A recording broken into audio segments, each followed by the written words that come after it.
친절한 뉴스입니다. 어제 오전 이 소식 듣고 놀란 분들 많으셨을 겁니다. 조양호 한진그룹 회장 별세 소식입니다. 사진 한 장으로 시작해볼까요? 50년 전인 1969년 국내 첫 제트기종 항공기입니다. 당시 대한항공이 보유한 항공기는 이 제트기를 포함해서 딱 8대가 전부였습니다. 그로부터 반세기 뒤 대한항공을 세계 굴지의 항공사로 성장시킨 한진그룹 조양호 회장이 우리 시간으로 어제 새벽 미국 LA의 한 대학병원에서 조용히 숨을 거뒀습니다. 향년 70세입니다.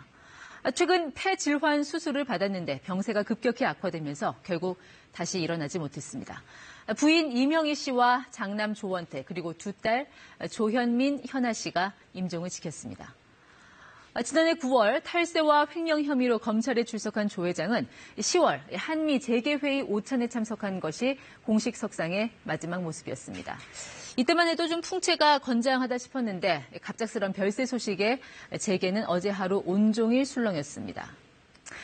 수송보호국, 수송으로 국가에 보답한다는 조양호 회장의 일념은 한진그룹을 재계서열 14위 대기업으로 성장시켰지만 아버지이자 남편 조 회장의 말년은 바람 잘 날이 없었습니다. 첫째 딸의 이른바 땅콩 회항 사건을 시작으로 둘째 딸과 부인의 폭언, 폭행 논란까지 평소 지병이 있었다지만 본인을 둘러싼 소송, 또 최근에 대한항공 대표이사직 박탈 등 연이은 악재가 병세를 악화시켰다는 얘기가 나옵니다. 조 회장 사망으로 공소권이 사라져 조 회장 본인에 대한 재판과 수사는 모두 종결됩니다. 가족들에 대한 재판과 수사도 일단 연기될 것으로 보입니다. 총수가 사라진 한진그룹은 비상경영체제에 돌입했습니다. 당장 재계의 관심도 포스트 조양호에 쏠리고 있는데요.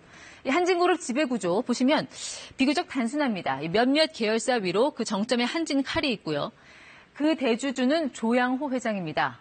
이미 준비해온 대로 앞으로는 큰아들 조원태 사장이 그룹을 이끌어갈 것으로 보입니다. 그런데 조 사장의 한진칼 지분은 2.34%에 불과합니다.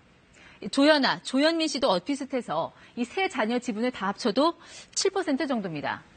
반면에 지난 주주총회에서 총수 일가 경영에 제동을 건 2대 주주 KCGI와 국민연금 지분을 합치면 20%가 넘습니다. 경영권 분쟁이 예상되는 대목입니다. 경영권 승계가 순조롭게 이루어지기 위한 또 하나의 관문은 상속세입니다. 조 회장이 보유한 주식 가치는 대략 3,500억 원 가까이인데 여기에 상속세율 50% 이것만 단순 적용해도 상속세는 1,800억 원 정도가 나옵니다.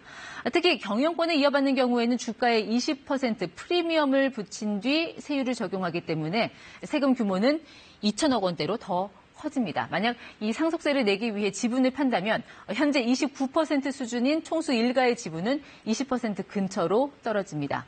지분을 파는 것이 아닌 다른 방법으로 상속세를 낼 거란 전망이 나오는 이유입니다. 어제 한진칼 주식은 20% 안팎으로 폭등했습니다. 상속 주식 가치를 평가할 때는 사망 전 2달과 사망 후 2달을 같이 봅니다. 어제처럼 주가가 뛰는 게 세 부담을 더 늘릴 수 있다는 얘기입니다. 친절한 뉴스였습니다.